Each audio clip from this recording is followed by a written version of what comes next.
مجھے محلے کے لوگ کہنے لگے، ہمارے محلے میں شریف لوگ رہتے ہیں، اپنی بیوی کو سمجھاؤ۔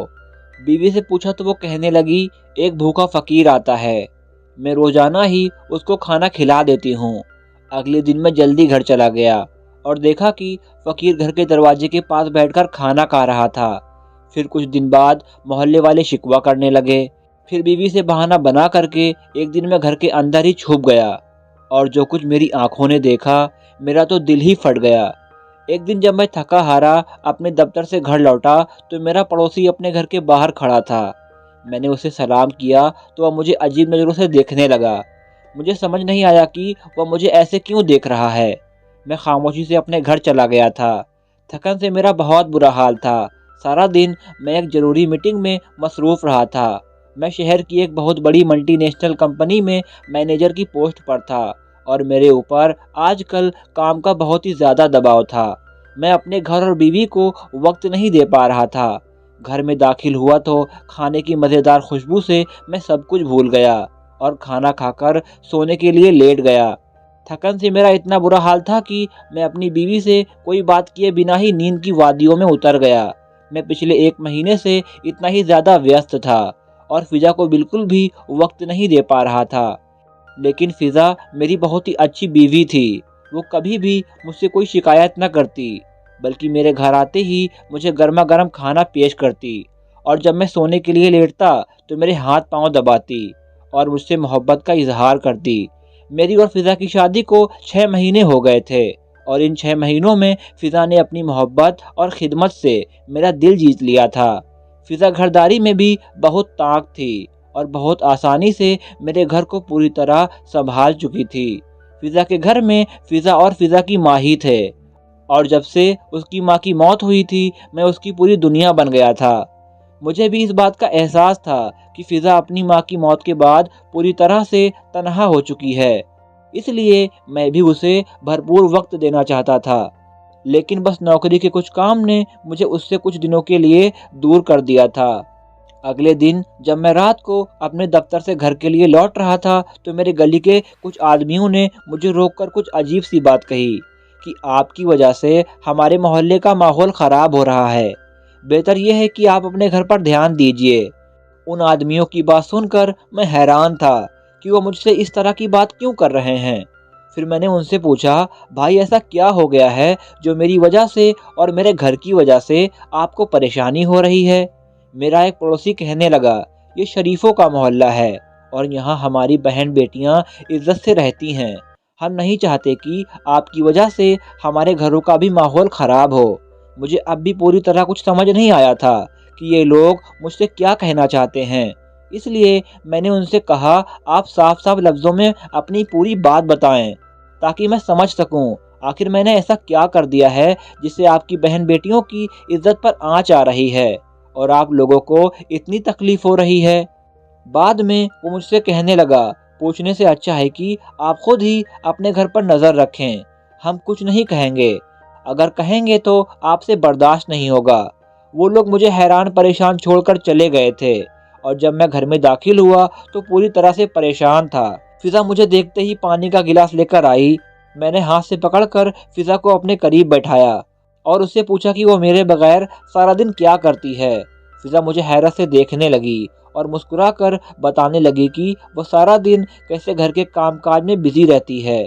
فضا نے مجھے ایسی کوئی بات نہیں بتائی تھی جسے جان کر مجھے محلے والوں کی بات سمجھ آتی۔ آج تو آپ بہت دنوں بعد مجھ سے میرے بارے میں پوچھ رہے ہیں۔ میں نے فضا کو بتایا کہ پڑوس والے مجھ سے عجیب قسم کی بات کر رہے تھے اور وہ کہہ رہے تھے کہ اپنے گھر پر نظر رکھو۔ میرے پیچھے ایسا کیا ہو رہا ہے جو محلے والوں کو برداشت نہیں ہو رہا ہے؟ یہ سن کر فضا چونک اٹھی اور پھر کہنے لگی، سارا دن میں گھر کے کام کاج میں بزی رہتی ہوں، البتہ پچھلے کچھ دنوں سے ایک فقیر دروازے پر آتا ہے، بہت بھوکا ہوتا ہے، اس لیے میں اسے دروازے پر لے جا کر کھانا دے دیتی ہوں۔ اب وہ روز ہی ہمارے دروازے پر بیٹھا رہتا ہے۔ فضا کی بات سن کر مجھے یقین ہو گیا تھا، اس میں تو کوئی ایسی بات نہیں تھی جو محلے والوں کو اتنی تکلیف ہو رہی تھی۔ میری بیوی ایک بھوکے کو کھانا کھلانے کا ہی کام کر رہی تھی۔ وہ کہنے لگی کہ محلے والوں کی دماغ میں فطور ہے، اس لیے وہ فضول قسم کی باتیں کرتے ہیں۔ آپ ان کی باتوں پر دھیان نہ دیں تو زیادہ اچھا ہے۔ فضا میرے لیے کھانا لینے چلی گئی تھی اور میں نے محلے والوں کی باتوں کو اپنے دماغ سے جھٹک دیا تھا۔ مجھے اپنی بیوی پر پورا بھروسہ تھا، میرے علاوہ اس کا اس دنیا میں کوئی نہیں تھا، اور پھر اس نے ہمیشہ سے ہی مجھے محبت کی تھی۔ میرے پاس اس پر شک کرنے کا کوئی جواب نہیں تھا۔ اگلے دن جب میں دفتر میں کام کر رہا تھا کہ اتنے دن کی تھکن کی وجہ سے مجھے بخار ہو گیا۔ میرے دوست مجھ سے کہنے لگے، شاہد آج تم جلدی چلے جاؤ اور تھوڑا آرام کر لو، باقی کام کل کر لینا، پچھلے کچھ دنوں سے تمہیں بالکل بھی آرام کا وقت نہیں مل سکا ہے، آگے کام کا لوڈ بہت ہے، ایسا نہ ہو کہ تم بہت زیادہ بیمار ہو جاؤ۔ میں ان کی بات مان کر گھر جلدی واپس آ گیا تو میں نے دیکھا دروازے پر فقیر بیٹھا کھانا کھا رہا ہے۔ مجھے پوری طرح تسلی ہو گئی کہ فضا نے ٹھیک ہی کہا تھا۔ میں جیسے ہی گھر میں داخل ہوا تو فضا مجھے دیکھ کر خوش ہو گئی اور کہنے لگی، آج بہت دنوں کے بعد بہت جلدی گھر واپس آ گئے ہیں، آپ پہلے آرام کر لیں، اس کے بعد ہم ڈنر پر باہر جائیں گے۔ فضا کے چہرے پر بچوں جیسی خوشی تھی جسے دیکھ کر میری تھکن خود بخود اتر گئی تھی۔ میں نے فضا سے کہا، ٹھیک ہے تم مجھے چائے پلاؤ، پھر اس کے بعد ہم آرام کر کے باہر چلیں گے۔ میری زندگی پوری طرح پرسکون تھی، کسی بھی چیز کی کوئی کمی نہیں تھی۔ میں اور فضا ایک بہت ہی خوشگوار زندگی گزار رہے تھے۔ میں اس بات سے پوری طرح بے خبر تھا کہ آنے والے وقت میں میرے ساتھ کیا ہونے والا ہے۔ میں نے فضا سے اپنے من پسند کی شادی کی تھی۔ فضا کو میں نے کالج کے باہر دیکھ کر پسند کیا تھا۔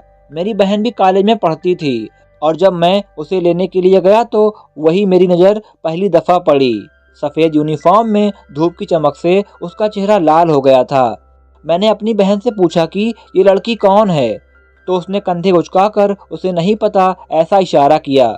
میں نے اپنی بہن کے سر پر ایک چپک لگائی اور اس سے کہا کہ کبھی تو معلومات رکھا کرو۔ میری بہن نے مجھے شرارتی نظروں سے دیکھا اور مجھ سے کہنے لگی، اگر آپ چاہتے ہیں تو میں ساری معلومات حاصل کر سکتی ہوں، لیکن بدلے میں آپ کو میری کچھ فرمائش پوری کرنی ہوگی۔ مجھے بھی اچھی طرح سے معلوم تھا کہ میری بہن کو سوائے چاکلیٹس کے اور کچھ بھی نہیں چاہیے ہوتا، اس لیے فوراً ہی میں نے حامی بھر لی اور اگلے دن وہ میرے کہے گئے مطابق ساری معلومات لے آئی۔ فضا اور اس کی ماں دونوں اکیلے رہتے تھے اور اس کے پاپا کی موت ہو چکی تھی اور اس کی ماں نوکری کر کے گھر چلاتی تھیں۔ وہ ابھی پڑھائی کر رہی تھی اور اس کی ماں اس کی شادی کرنا چاہتی تھیں کیونکہ اس کی ماں کافی عرصے سے بیمار رہ رہی تھیں۔ یہ سنتے ہی میں نے اپنی امی کو اس بات کے لیے منا لیا کہ وہ فضا کے گھر میرا رشتہ لے کر جائیں۔ گھر میں امی، ابو اور میری ایک چھوٹی بہن تھی۔ مجھ سے ایک بڑا بھائی تھا جو شادی شدہ تھا اور وہ باہر کے ملک میں رہتا تھا۔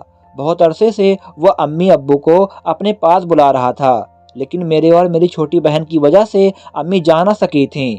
اب وہ میری شادی فضا کے ساتھ ہی کرنا چاہتی تھیں تاکہ بھائی کے پاس چلی جائیں۔ اس لیے فوراً ہی انہوں نے فضا کے گھر میرا رشتہ ڈالا اور اس کی امی نے بھی میرا رشتہ قبول کر لیا۔ ہم دونوں کی منگنی ہو گئی۔ میری اور فضا کی شادی میری چھوٹی بہن کے ساتھ ہونی تھی۔ میری چھوٹی بہن ہینا کا رشتہ بھی بہت پہلے طے ہو چکا تھا اور شادی میں 6 مہینے باقی تھے۔ میں نے یہ 6 مہینے دن رات گن گن کر گزارے، لیکن ہماری شادی سے 10 دن پہلے ہی فضا کی ماں کی موت ہو گئی۔ وہ اپنے گھر میں اب اکیلی رہ گئی، اس لیے وہ پوری طرح سے ٹوٹ گئی تھی اور میری ماں نے 10 دن پہلے میرا اور فضا کا نکاح پڑھا کر سادگی سے 10 دن پہلے ہی گھر لے آئی تھیں۔ 10 دن کے بعد بھی میری چھوٹی بہن کی شادی ہو گئی اور میرے ماں باپ ایک ہفتے کے بعد ہی بڑے بھائی کے پاس چلے گئے۔ گھر میں میں اور فضا ہی رہ گئے اور فضا نے پوری طرح گھر کی ذمہ داریاں سنبھال لی تھیں۔